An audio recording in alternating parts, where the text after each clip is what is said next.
Existe uma condição chamada atrofia muscular espinhal, abreviada como AME. A AME é uma rara doença neuromuscular degenerativa que causa a perda de neurônios relacionados ao movimento e provoca atrofia muscular progressiva. É uma enfermidade severa que afeta 1 a cada 10 mil bebês e é a principal causa genética de mortes em recém-nascidos. Até recentemente, quem sofria desse mal não tinha nenhuma esperança de tratamento, já que a doença não possuía nenhum medicamento eficaz conhecido. Isso mudou quando o Spinraza foi aprovado pela FDA no final de 2016. O novo e promissor remédio parecia a chance de uma nova vida para quem sofria com AME, mas quando o preço do tratamento foi revelado pelo laboratório Biogen, foi como um balde de água fria em todos esses pacientes. O primeiro ano de tratamento custaria $750 mil e os anos seguintes custariam $375 mil cada. Um valor totalmente inacessível para muita gente. Alguns anos depois foi lançado outro medicamento para tratar a condição, o Zolgensma, do laboratório Novartis. Mais uma promessa de vida melhor para os portadores de AME.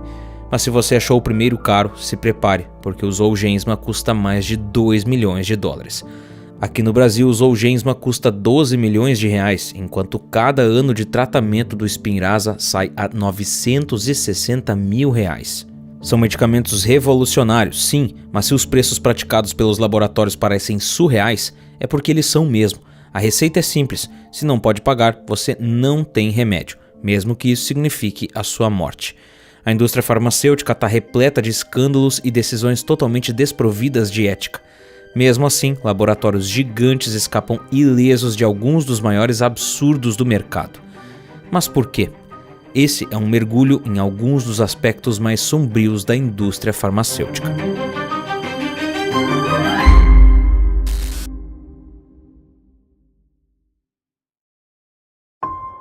Não se engane. Apesar de ser responsável ou estar diretamente ligada a muitos avanços da medicina moderna, a indústria farmacêutica ainda é, uma indústria. E como todo negócio, seu primeiro objetivo é o lucro. As gigantes desse ramo muitas vezes são chamadas de Big Pharma, um termo às vezes usado com certo tom de conspiracionismo, mas que tenta passar a ideia de que a indústria farmacêutica mundial é dominada por alguns poucos nomes cujos interesses podem não ser exatamente o que gostaríamos que fossem. Esses nomes incluem companhias como Pfizer, AbbVie, Johnson & Johnson, Novartis, Roche e Sanofi, para citar algumas. Essas empresas atingem receitas anuais na casa das dezenas de bilhões de dólares. A Pfizer, por exemplo, primeira do ranking, praticamente dobrou a sua receita em 2022, chegando a quase 80 bilhões de dólares no ano. Todo esse dinheiro não é por acaso. A maior parte dos medicamentos usados em tratamentos médicos ao redor do mundo parte de laboratórios farmacêuticos desse tipo, incluindo tratamentos sensíveis ou mesmo casos de vida ou morte. Isso acontece porque essas empresas investem pesado em pesquisa e desenvolvimento de drogas com o objetivo de lançarem a nova droga blockbuster, ou seja, medicamentos tão revolucionários que conseguem ultrapassar $1 bilhão em vendas. Alguns medicamentos que já atingiram o status de blockbuster incluem o Lipitor, uma droga que ajuda a combater o colesterol, o Humira, que serve para tratar processos inflamatórios causados por diversas doenças como artrite, e o Advair, que trata doenças pulmonares crônicas como asma. Juntos, só esses 3 medicamentos somam mais de $350 bilhões em vendas, desde seus lançamentos. O que nos faz voltar a algo que pontuamos ainda no início, o lucro. Um dos grandes problemas dessa indústria é justamente o fato de que as empresas não necessariamente estão pensando no bem-estar dos pacientes quando investem tanto em pesquisas. Elas realmente só querem lucrar. Isso significa que muitas vezes as pesquisas são direcionadas para o desenvolvimento dos medicamentos que têm mais potencial de serem lucrativos e não necessariamente focam em criar drogas inovadoras para problemas mais urgentes. É isso que explica o economista Paulo Gala no seu livro Brasil, uma economia que não aprende. Gala destaca alguns aspectos peculiares do setor de inovações, citando a indústria farmacêutica como exemplo. Baseado nesse artigo de 2015, Paulo explica como especialistas estudaram a preferência da indústria farmacêutica americana em focar suas pesquisas nas drogas voltadas aos estágios finais do câncer, ao invés de medicamentos que tratem os estágios iniciais da doença. E, em resumo, tem a ver com uma regra da FDA, a Agência de Vigilância Sanitária norte-americana, que estipula uma duração mínima para testes clínicos de novos tratamentos para fases iniciais do câncer: 18 anos. O problema é que os novos tratamentos precisam ser patenteados antes da fase de testes clínicos, e nesse caso a patente só tem validade de 20 anos. Ou seja, após patentear o novo tratamento, o laboratório precisa de mais 18 anos de testes para só então a medicação hipotética ser aprovada, restando apenas 2 anos para que o laboratório consiga lucrar antes que sua patente expire e a concorrência tenha acesso ao novo tratamento também. Em contrapartida, tratamentos para os estágios finais do câncer só precisam de alguns anos de testes, significando que as companhias precisam investir muito menos tempo e dinheiro na pesquisa desse tipo de droga, aumentando assim suas chances de lucrar. Paulo Gala também chama atenção para um outro problema ligado à pesquisa na indústria farmacêutica: a pesquisa básica, ou melhor, a falta dela. De forma simplificada, a pesquisa básica é a pesquisa científica que foca nos princípios mais fundamentais, algo que serve de base para pesquisas mais específicas, as pesquisas aplicadas. Só que poucas empresas estão dispostas a investir em pesquisa básica, porque a pesquisa básica não gera produtos ou serviços comercializáveis, ou seja, não tem perspectiva de gerar lucros. E assim a pesquisa básica acaba ficando a cargo de universidades e institutos de pesquisa públicos. Quando o governo norte-americano quis cortar o financiamento dos institutos públicos de pesquisa farmacêutica nos Estados Unidos, em 2017, o setor privado foi contra a proposta, algo no mínimo intrigante, já que a medida abriria mais espaço para laboratórios privados. Tudo ficou mais claro quando o Centro de Integração e Ciência da Indústria fez um estudo mostrando que, entre 2010 e 2016, 100% dos 210 novos medicamentos aprovados para venda tinham sido frutos das pesquisas dos institutos públicos. Ou seja, o governo americano financiava as pesquisas com dinheiro público e os resultados dessas pesquisas eram apropriados pela indústria farmacêutica, sem que as companhias precisassem investir seu próprio dinheiro para isso. Agora fica fácil de entender por que os laboratórios privados foram contra o corte no orçamento dos institutos públicos. Mas a pesquisa é só o primeiro passo dos laboratórios farmacêuticos na busca pelo lucro extremo. A coisa fica ainda pior daqui para frente.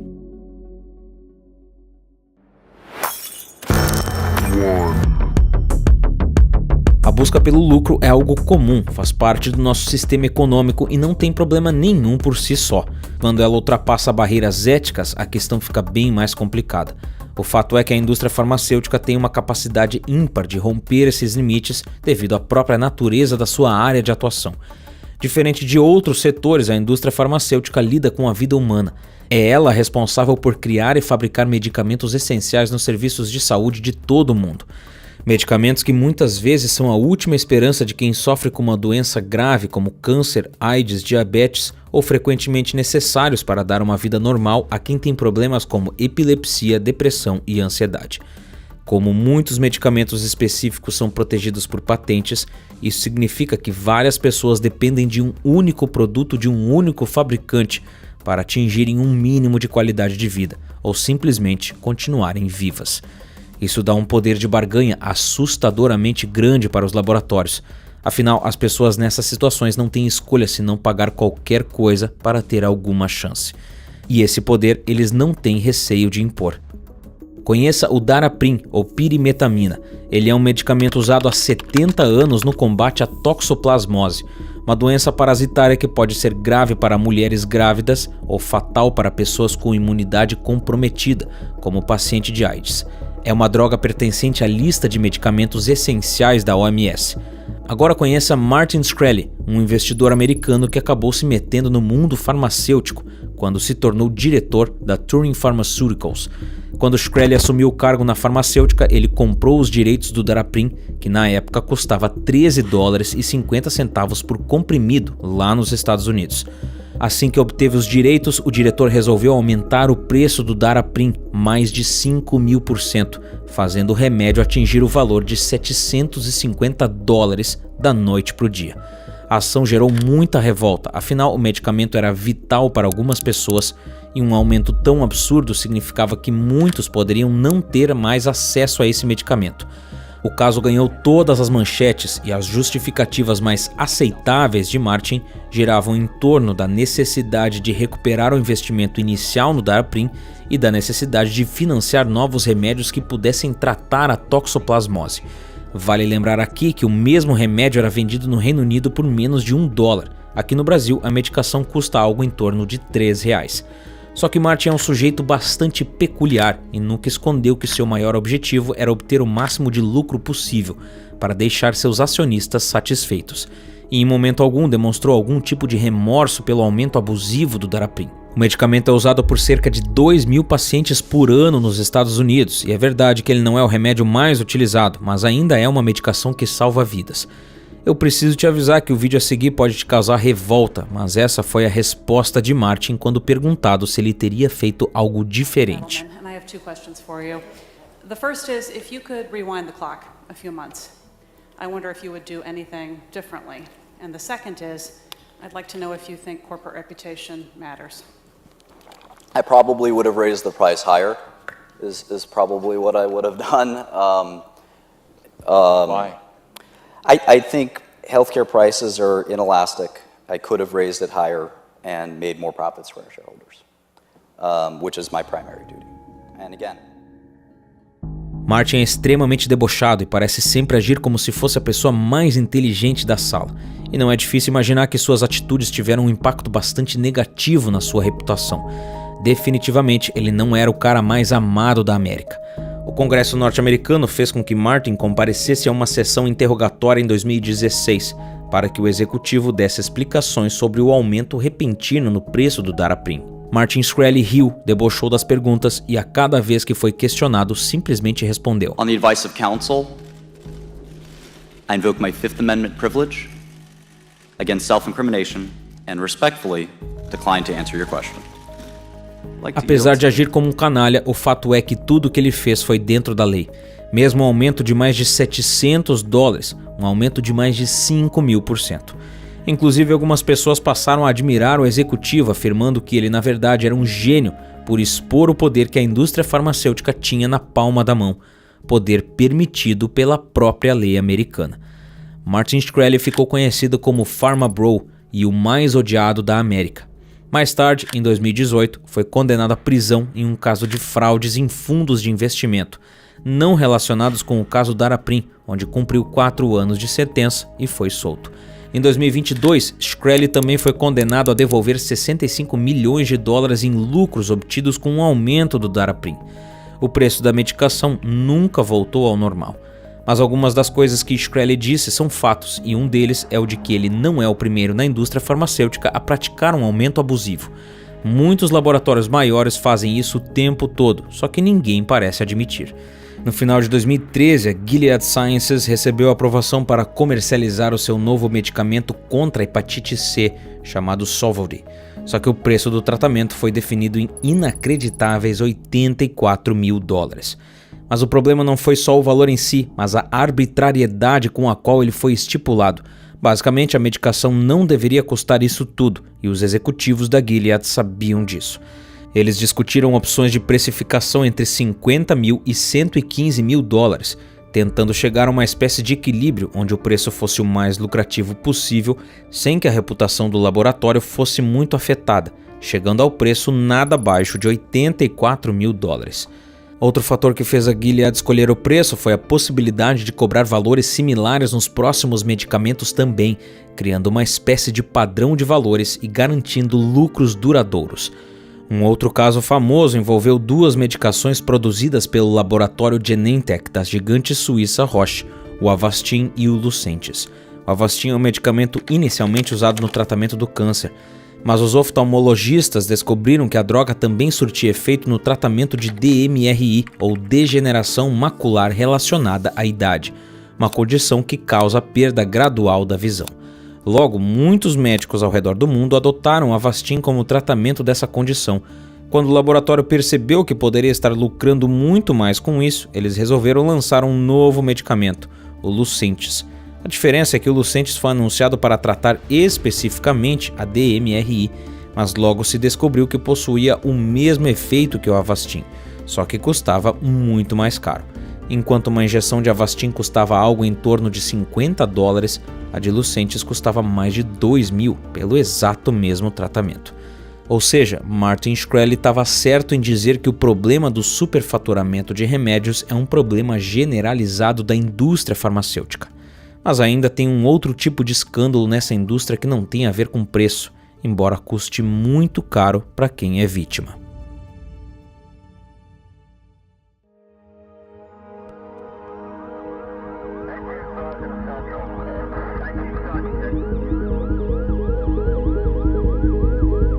Muitos medicamentos são verdadeiros salva-vidas, muitas vezes utilizando tecnologias inovadoras e revolucionárias para melhorar a qualidade de vida dos pacientes.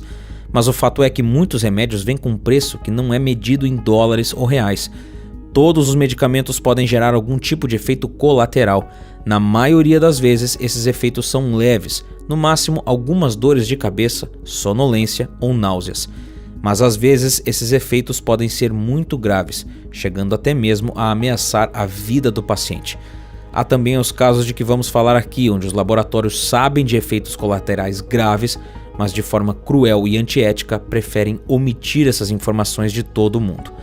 Em 2011, a droga Mediator do laboratório francês Servier ganhou destaque na comunidade médica francesa, mas não por um bom motivo. Estudos descobriram que o medicamento, que era inicialmente usado para o tratamento de diabetes e mais tarde para a perda de peso, na verdade podia causar sérios problemas cardíacos e pulmonares.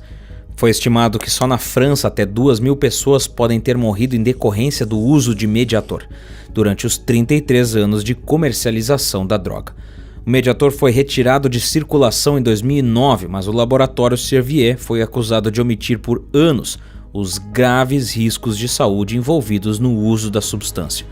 Condenado pela justiça francesa em 2021, mais de 10 anos depois, o laboratório foi considerado culpado por homicídio, lesões involuntárias e estelionato e foi forçado a pagar 2,7 milhões de euros em indenizações. Segundo o advogado Jean-Christophe Cobris, o valor da multa é ridícula diante do lucro anual do grupo, em torno de 4,7 bilhões de euros. Outro escândalo envolveu Depakine, da também francesa Sanofi, também conhecido no Brasil como Depakote ou Valproato, que é usado no combate à epilepsia. Em 2020, o laboratório francês foi alvo de investigações pela morte de 4 bebês, após as mães usarem Depakote durante a gravidez.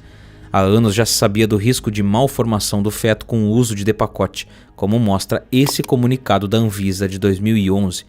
Mas muitos acusaram a Sanofi de fazer uma publicidade muito discreta de um problema tão grave, algo que pode ter resultado no nascimento de milhares de crianças com problemas.